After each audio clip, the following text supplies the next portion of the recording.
Hello everyone, good morning. तो देखिए हम लोग जो है अपने क्लास 11th वाले सेक्शन से तो मोर कॉन्सेप्ट 1 में ठीक ना, आपको पिछले क्लास में मैंने कुछ होमवर्क दिया था और वो होमवर्क आज हम लोग डिस्कस करते हैं, ठीक ना। और उसके बाद कोई टॉपिक हम लोग करेंगे, ठीक है। तो सबसे पहले देखिए आपको पहला होमवर्क ये था, मैग्नीशियम का परसेंटेज दे रखा था, सल्फर, ठीक है ना, और आपका ऑक्सीजन और वाटर दे रखा था और एम्पिरिकल फार्मूला बोल रखा था। तो जिसका आंसर अगर आ गया हो, ठीक है ना, तो आंसर अपना मैच कर लीजिए। इसका आंसर था MgSO4.7H2O, ठीक है ना। तो ये फर्स्ट वाले क्वेश्चन का आंसर था। इस वाले क्वेश्चन का कौन से नंबर पे लिखा था मुझे नंबर नहीं याद है, लेकिन इसका आंसर था तुम्हारा MgSO4.7H2O, ठीक है ना। जो दूसरा वाला क्वेश्चन था, यानी जो पोटेशियम, क्रोमियम और ऑक्सीजन वाला क्वेश्चन था, इसका जो आंसर है वो है तुम्हारा K2Cr2O7, ठीक है ना। मैच हो गया, बहुत अच्छी बात है। और जो तीसरा वाला प्रॉब्लम है, इसका जो आंसर है तुम्हारा ये है Cr2O3, ठीक है ना। तो ये तीनों प्रॉब्लम को मैं डिस्कस करता हूँ एक एक, अच्छे से ध्यान से आप देखते रहिए। आंसर मैच कर गया, बहुत अच्छी बात है। नहीं मैच कर रहा तो जरा ध्यान से देखिए और इसको हम लोग सॉल्व करते हैं, ठीक है ना। तो सबसे पहले वाले क्वेश्चन को देखो अगर ध्यान से, तो फिर से वही कहानी है ना, एम्पिरिकल फार्मूला बताना है। तो सबसे पहले आपको क्या लिखना है, जो है कौन से एलिमेंट दे रखे हैं, ठीक है ना। तो जो जो एलिमेंट दे रखा है उसको हम लोग मान लेते हैं, जो जो दे रखे हैं उसका टेबल बनाते हैं। तो फर्स्ट वाले का आंसर देखो ध्यान से। सबसे पहले टेबल में क्या लिखेंगे हम लोग, एलिमेंट, फिर हम लोग क्या लिखेंगे, एटॉमिक वेट, ठीक है ना। फिर हम लोग क्या लिखेंगे, उसका एटॉमिक वेट। और फिर आपको अच्छे से पता है क्या लिखेंगे हम लोग, परसेंटेज जो गिवन है, ठीक है ना। और फिर क्या करेंगे, देखो परसेंटेज को उसके एटॉमिक वेट से, ये चाहे पहले देखो चाहे बाद में, कोई फर्क तो पड़ेगा नहीं, परसेंटेज को एटॉमिक वेट से डिवाइड कर दो। अब इसके बाद आपको पता है क्या खोजेंगे, ठीक ना, होना चाहिए मिनिमम एंड रिपीटेड मैक्सिमम। यहाँ देखो क्वेश्चन में आपको वाटर एक कंपाउंड दे रखा है और यहाँ टेबल में क्या लिखे हो, तो एलिमेंट। तो इससे कोई फर्क नहीं पड़ेगा, जो एक कंपाउंड भी दिया हो ना तो हम इसको भी एलिमेंट मान के, क्योंकि ये देखो मॉलिक्यूल तो ये है ना, तो ये तो इसके लिए एटम का ही काम कर रहा है, इसलिए हमें ये भले मॉलिक्यूल दे रखा है इसको भी हम लोग एलिमेंट ही मानेंगे, क्योंकि मॉलिक्यूलर फार्मूला तो ये है ना। तो वाटर इसके लिए एक तरह से एटम का ही काम कर रहा है। तो अब देखिए पहला एलिमेंट अपने को क्या दे रखा है, मैग्नीशियम दे रखा है, ठीक है ना। दूसरा एलिमेंट अपने को क्या दे रखा है, सल्फर दे रखा है। तीसरा एलिमेंट अपने को क्या दे रखा है, ऑक्सीजन दे रखा है। चौथा एलिमेंट अपने को क्या दे रखा है, वाटर। देखो मैं एलिमेंट बोल रहा हूँ क्योंकि ये इस गिवन कंपाउंड के लिए एलिमेंट का ही काम करेगा। अब देखिए जरा ध्यान से सबकी परसेंटेज लिखो। तो मैग्नीशियम कितना है, 9.76, ठीक है ना। सल्फर कितना है, तो सल्फर है तुम्हारा 13.0, नहीं इसका परसेंटेज इधर लिख रखा है, एटॉमिक वेट की साइड लिख रहा था। तो परसेंटेज कितना है, देखो 9.76। इसका एटॉमिक, इसका परसेंटेज कितना है, 13.01। ऑक्सीजन का कितना है, देखो 26.01। और वाटर का कितना है, देखो 51.22। अब सबके एटॉमिक वेट लिखते हैं। मैग्नीशियम का कितना है, 24, सल्फर का 32, ऑक्सीजन का 16 और वाटर का कितना है, 18। अब क्या करना है, जो भी परसेंटेज गिवन है इसके रिस्पेक्टिव जो भी मॉलिक्यूलर वेट है उससे क्या करना है, डिवाइड करना है। जब उसकी जो भी एटॉमिक वेट है उससे हमें डिवाइड करना है। देखो 13.01 डिवाइडेड बाय ये क्या हो गया तुम्हारा 32, और ये देखो क्या हो गया 16.01 डिवाइडेड बाय क्या हो गया 16। अगला देखो क्या हो गया 15.22 डिवाइडेड बाय क्या हो गया 18। इसको आप डिवाइड कर दीजिए, इसको डिवाइड कर दीजिए, इसको डिवाइड कर दीजिए।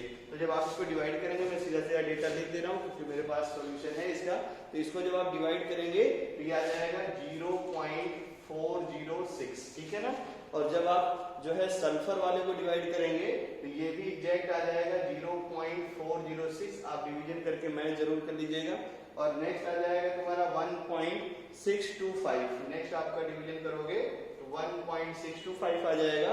और वाटर के केस में ये आ जाएगा 2.8, ठीक है ना, और 46, 2.846 ये आपको मिल जाएगा। अब हमें अच्छे से पता है मिनिमम एंड रिपीटेड मैक्सिमम। तो अब देखो यहाँ से इसके बाद हम लोग क्या निकालते थे, याद करो, सिंपल रेशियो। क्या निकालते थे, सिंपल रेशियो। तो सिंपल रेशियो जरा निकाला जाए, मिनिमम भी है रिपीटेड भी है। तो यानी ये वाला वैल्यू हम लोग जो है कंसीडर करेंगे 0.406 डिवाइडेड बाय 0.406 डिवाइड करके कितना हो गया 1।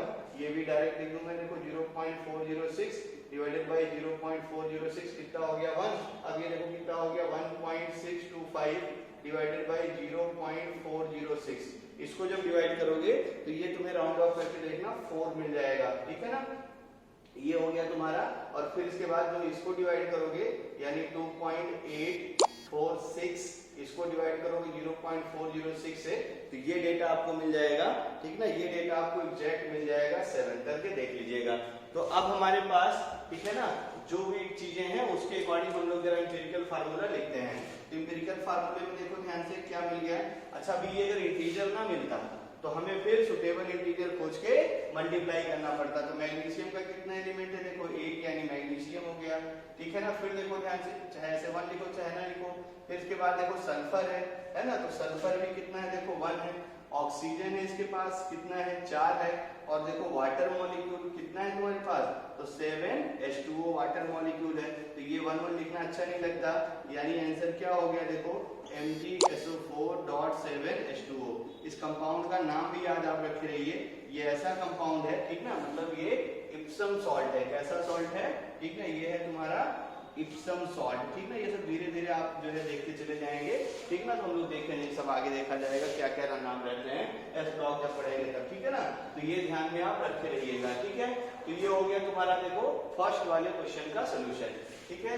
चलिए समझ में आ गया होगा, एक बार और वीडियो अच्छे से देख लीजिएगा तो और क्लियर हो जाएगा। अब मैं दूसरा क्वेश्चन करता हूँ, ठीक है ना। तो दूसरे क्वेश्चन में देखो ध्यान से, अब मैं इसी में थोड़े बहुत एडिट कर दूंगा, सब यही कुछ मैं सॉल्व कर दूंगा। तो दूसरे वाले क्वेश्चन को देखो अच्छे से। दूसरे वाले क्वेश्चन में क्या बोल रखा है आपको, दूसरे वाले क्वेश्चन में आपको पोटेशियम दे रखा है और आपको क्रोमियम दे रखा है, ऑक्सीजन दे रखा है। तो एलिमेंट देखते हैं हम लोग, एलिमेंट पोटेशियम दे रखा है और पोटेशियम का एटॉमिक वेट है ना जो आपको लेना है, उसमें शायद क्वेश्चन में दे रखा था पोटेशियम को हमें 40 लेके सॉल्व करना है, ठीक है ना। पोटेशियम का वेट हमें कितना लेना है, 40। एटॉमिक वेट इसका 40 हो गया। इसकी परसेंटेज है ना, इसकी परसेंटेज तुम्हें दे रखा है, कितना है, 26.6%, ठीक है ना। इसके बाद देखो क्या है तुम्हारे पास, क्रोमियम है, तो अगला एलिमेंट क्रोमियम है। क्रोमियम की परसेंटेज दे रखा है, क्रोमियम का एटॉमिक नंबर हमें 51 लेके सॉल्व करना है। इसका जो परसेंटेज है वो 35.4, ठीक है ना। और इसके बाद अगला एलिमेंट है तुम्हारा ऑक्सीजन। तो जो ऑक्सीजन की परसेंटेज है वो है तुम्हारे पास 38.1% और ऑक्सीजन का एटॉमिक वेट कितना है, 16 के बराबर। अब अपन इसको यहाँ पे सॉल्व करते हैं, ठीक है ना। तो अब देखो क्या करेंगे हम लोग, यहाँ से सबसे पहले डिवाइड करते हैं, ठीक है ना। तो परसेंटेज इसका कितना है, देखो 26.6 डिवाइडेड बाई कितना करोगे 40, 35.4 डिवाइडेड बाई कितना करोगे 51 और ये कितना हो गया 38.1 डिवाइडेड बाई 16। डिवाइड करना, जो मिनिमम वैल्यू है कैलकुलेशन अब शायद आप कर लेंगे, ठीक है ना। तो जो मिनिमम वैल्यू आएगी उससे क्या करना, मिनिमम एंड रिपीटेड मैक्सिमम। तो जो डेटा आएगा वो डेटा यहाँ से लेके फिर से आप उसमें डिवाइड कर देना। इंटीजर मिल गया तो ठीक है, अदरवाइज क्या करेंगे, सुटेबल इंटीजर से आपको मल्टीप्लाई करके उसको इंटीजर बना लेना है। तो ऐसा काम कर लेंगे तो आपको आंसर मिल जाएगा K2Cl2O7, ठीक है ना। तो ये सेकेंड प्रॉब्लम भी आपको क्लियर हो गई होगी, ठीक है। चलिए अब हम लोग सेकेंड के बाद थर्ड प्रॉब्लम देखते हैं।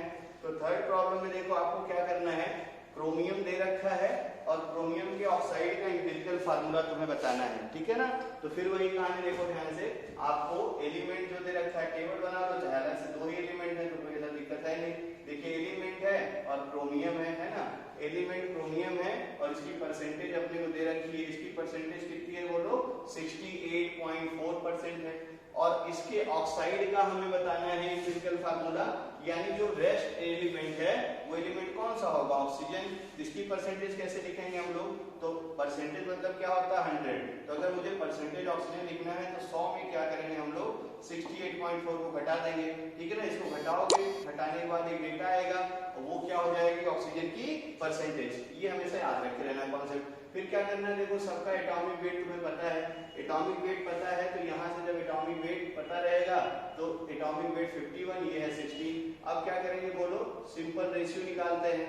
क्या निकालेंगे हम लोग, सिंपल रेशियो। तो सिंपल रेशियो जब निकालोगे तो आप देखो क्या हो गया, 68.4 डिवाइडेड बाई 51 हो जाएगा। और जब ऑक्सीजन की परसेंटेज आप सब्ट्रैक्ट करके लिखोगे तो ये आ जाएगा तुम्हारा 31.6।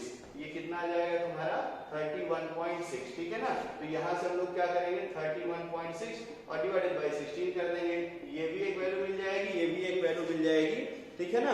तो फिर अब हमें वही देखना है कि जब इसको हम लोग 68 को डिवाइड करेंगे तो ये मिलेगा तुम्हें 1.32, घर पे देख लीजिएगा आप कैलकुलेशन करके, और इसको जब डिवाइड करेंगे तो ये आ जाएगा 1.98, ये क्या आ जाएगा 1.98, ठीक है ना। अब क्या करते हैं बोलो, इसके बाद हम लोग क्या करते हैं भाई, ये हमने पहले निकाला, अब इसमें हम लोग क्या करते हैं रिपीटेड, उल्टा मैंने लिख दिया था, ये क्या हुआ देखो हमने परसेंटेज को एटॉमिक वेट से डिवाइड किया, ठीक है ना। अब क्या निकालते हैं याद करो, अब हम लोग निकालते हैं सिंपल रेशियो। तो अब सिंपल रेशियो कैसे निकलता है, मिनिमम जो भी हो उसी से हम लोग क्या करते हैं डिवाइड कर देते हैं, 1.98 डिवाइडेड बाय कितना हो गया 1.32, ये कितना हो जाएगा 1, और जब इसको डिवाइड करोगे ठीक है ना तो ये आ जाएगा, मतलब ये दोनों का रेशियो अगर तुम देख लो तो ये 2:3 के रेशियो में आएंगे, चाहे ऐसे भी डायरेक्ट कर दो, ठीक है ना। देखो ये अगर रेशियो निकालो और इसको अगर तुम डिवाइड कर दो, इसको मैं डिवाइड कर लेना, तो आप देखना ये इंटीजर तो मिलेगा कि नहीं मिलेगा, ठीक है ना, ये इंटीजर नहीं मिलने वाला है, ठीक है ना, क्योंकि आप मान लीजिए 2 से करिए तो 2 से करेंगे तो ये कितना हो जाएगा 2 समथिंग हो जाएगा, तो इंटीजर नहीं फ्रैक्शन ही मिलेगा। फिर आप चेक कर लेना इन दोनों का जो रेशियो आएगा, ठीक है ना, ये भी एक तरीका है, इन दोनों का जो रेशियो आएगा वो देखना 2:3 के टर्म में आएगा, किसके टर्म में आएगा 2:3 के टर्म में आएगा। या चाहो देखो यहाँ पे फिर आपको बहुत सारा मतलब इंटीजर मल्टीप्लाई करते रहेंगे तब भी नहीं हो पाता है, तो ये वाले स्टेप को थोड़ा एक चीज और याद रखते रहना, इसीलिए क्वेश्चन को मैंने दिया था। अब जैसे बहुत सारे क्वेश्चन में क्या करना, ये जब डिवाइड करोगे ना तो इंटीजर ये बनता नहीं है, तो हमें क्या करना है, तुम अच्छे से याद रखे रहो, हमें इन दोनों का रेशियो देख लेना, इन दोनों का हमें क्या क्या देख लेना है, रेशियो देख लेना, इसको अच्छे से याद रखे रहना। जब भी कुछ ऐसा हो कि इंटीजर बनाने में आपको प्रॉब्लम हो, ठीक है ना, बात समझ आई, तो क्या करो जो भी आपका ये रेशियो है इन दोनों का रेशियो देख लेना। तो जब इसका रेशियो आप देखोगे तो ये रेशियो मिलेगा 2:3 के रेशियो में, कितना मिलेगा 2:3, और हम लोग इसीलिए बोलेंगे इसका एम्पिरिकल फार्मूला क्या हो गया Cr2O3, ठीक है ना। तो यहाँ तक भी आपको बहुत अच्छे से क्लियर हो गया होगा, मतलब ये एक्चुअली में अगर देखोगे तो क्या है, रेशियो है नंबर ऑफ, ठीक ना, chromium atom and number of oxygen atom, ठीक है ना। तो इस चीज को हम लोग यहाँ से भी सॉल्व कर सकते हैं, कोई दिक्कत नहीं होगी। चलिए ये हो गया अपना तीसरा वाला प्रॉब्लम, ठीक है ना। ये स्टेप थोड़ा याद रखे रहना, मतलब जैसे मान लो कि इंटीजर बनाने में प्रॉब्लम हो तो ये वाली स्टेप करने की जरूरत नहीं है, अपन इन दोनों का क्या लिख देखते हैं सिंपल सा रेशियो। तो ये जो सिंपल रेशियो एटम का होता है वही एम्पिरिकल फार्मूला हो जाता है। तुम्हें अच्छे से पता है एम्पिरिकल फार्मूला क्या रिप्रेजेंट करता है, ratio of number of atom present in the molecule, और मॉलिक्यूलर फार्मूला क्या बताता है, exact number of atom present in the molecule, ठीक है ना। तो चलिए इतनी चीजें आपको समझ में आ गई होंगी। इसके बाद के प्रॉब्लम भी और मैं कर दूं, इसके बाद मैंने एग्जांपल दिया था आपको कि आपको जो है एम्पिरिकल फार्मूला बताना था वेनेडियम, जो है empirical formula of vanadium oxide, ठीक है ना। तो ये वाला जो भी क्वेश्चन रहा हो आपको क्या करना है, ठीक ना, वेनेडियम ऑक्साइड का एम्पिरिकल फार्मूला बताना है, वेनेडियम ऑक्साइड, ठीक है ना, इसका आपको एम्पिरिकल फार्मूला बताना है क्या होगा। और वेनेडियम तुम्हें दे रखा था इफ ऑक्साइड कंटेन, ठीक है ना, ये तुम्हें दे रखा है vanadium if 2.73 gram of oxide contain, आपको दे रखा है कि जो आपका, ठीक है, वेनेडियम ऑक्साइड है, ध्यान से देखते रहना, वेनेडियम ऑक्साइड का वेट अपने को दे रखा है, और ये कितना दे रखा है 2.73 ग्राम, ये तुम्हें दे रखा है।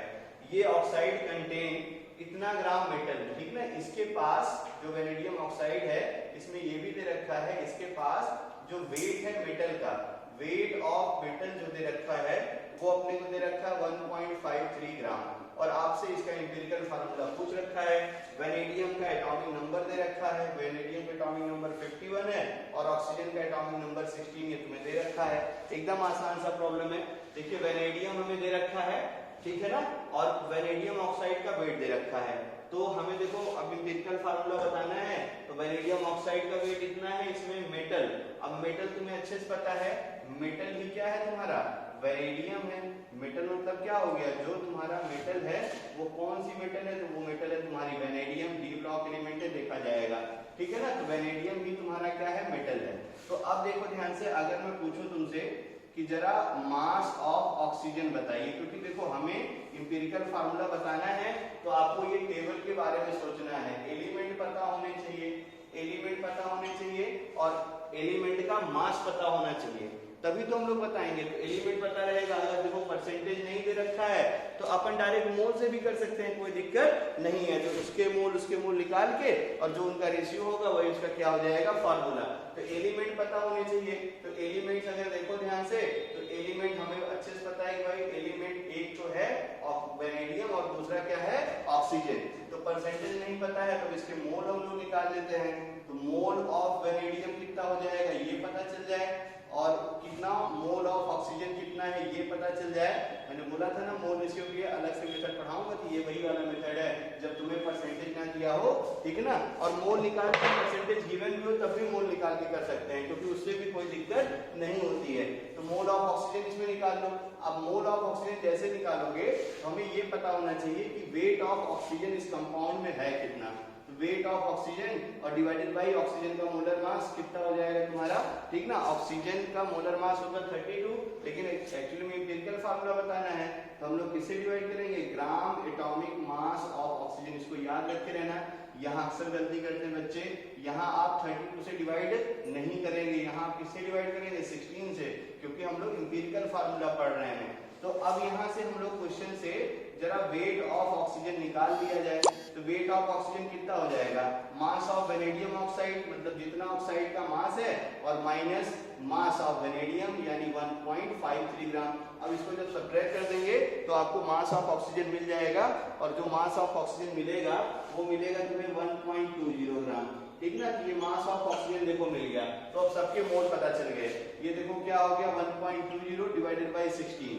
और इधर देखो मोल ऑफ वेनेडियम निकालूंगा तो वेनेडियम का मास तुम्हें दे रखा है कितना, 1.53, और इसका एटॉमिक वेट आपको दे रखा है कितना, दे रखा है 51। तो इसको जब हम लोग डिवाइड कर देंगे तो ये आ जाएगा तुम्हारा 0.03, और इसको जब डिवाइड कर दोगे तो ये आ जाएगा 0.075, ठीक है ना। अब हम क्या करेंगे, ठीक है ना भाई, इसके ऑक्साइड का फार्मूला बताना है तो हम लोग क्या करते हैं, मोल वेनेडियम, ठीक है ना, जो भी है तुम्हारा मोल वेनेडियम डिवाइडेड बाय, ठीक है ना, मोल किसका, ऑक्सीजन का, ठीक है ना।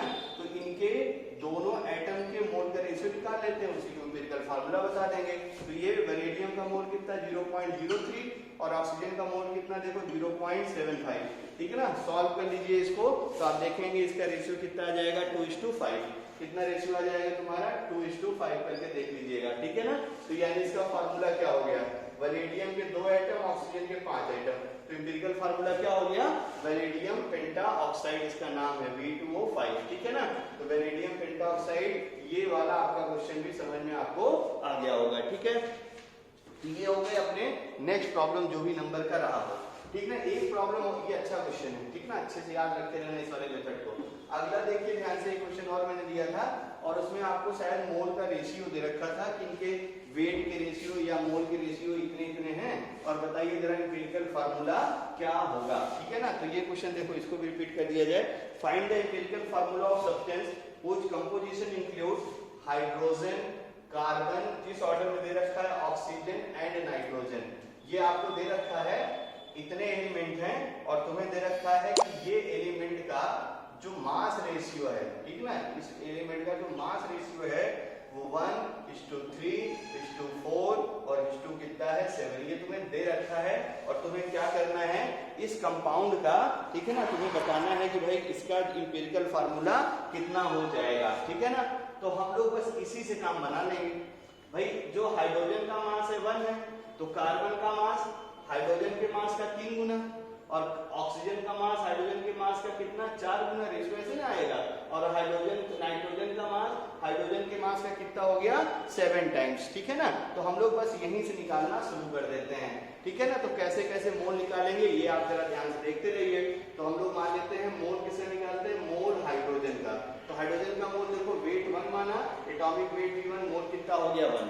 यानी इस कंपाउंड में जो हाइड्रोजन के नंबर आएंगे, ठीक है ना, वो हाइड्रोजन का नंबर अभी देखा जाएगा मोल रेशियो से कितना मिलता है, ठीक है ना। फिर इसके बाद देखो हम लोग यहाँ से निकाल लेते हैं कार्बन के मोल कितने हो जाएंगे। तो कार्बन का वेट देखो 3 टाइम्स है, और कार्बन के एटॉमिक वेट कितना हो गया 12, तो मोल कितना हो गया तुम्हारा इसका 1/4। फिर ऐसे ही हम लोग मोल निकाल लेते हैं किसका, देखो ऑक्सीजन का। ऑक्सीजन का वेट कितना 4 टाइम्स, एटॉमिक वेट कितना 16। इसको भी सॉल्व कर लो, कितना हो गया देखो 1/4। और ऐसे ही हम मोल किसका निकाल लेते हैं, नाइट्रोजन का। नाइट्रोजन का वेट कितना 7 टाइम्स, नाइट्रोजन का एटॉमिक वेट कितना 14, सॉल्व कर लो कितना हो गया देखो 1/2। तो ये अपने पास देखो रेशियो आ गया 1/4 1/4 1/2 और 1।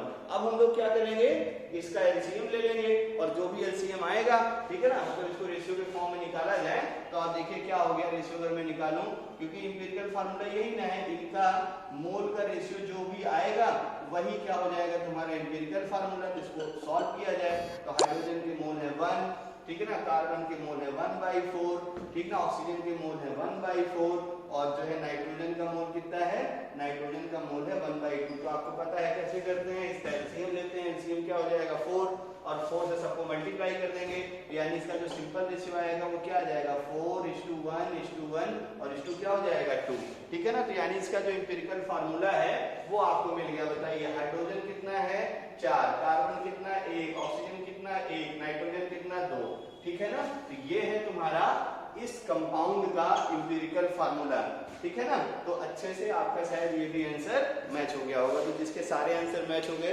बहुत अच्छी बात है। तो हम लोग इतने होमवर्क में पिछले क्लास में आपको दिया गया था क्वेश्चन, ठीक, इसका हम लोग डिस्कस कर लिए और जो है आज फिर हम लोग को शुरू करते हैं इसके आगे सीक्वेंशियल और पैरेलल रिएक्शन को, जिसको हम लोग अगले पार्ट में पढ़ेंगे।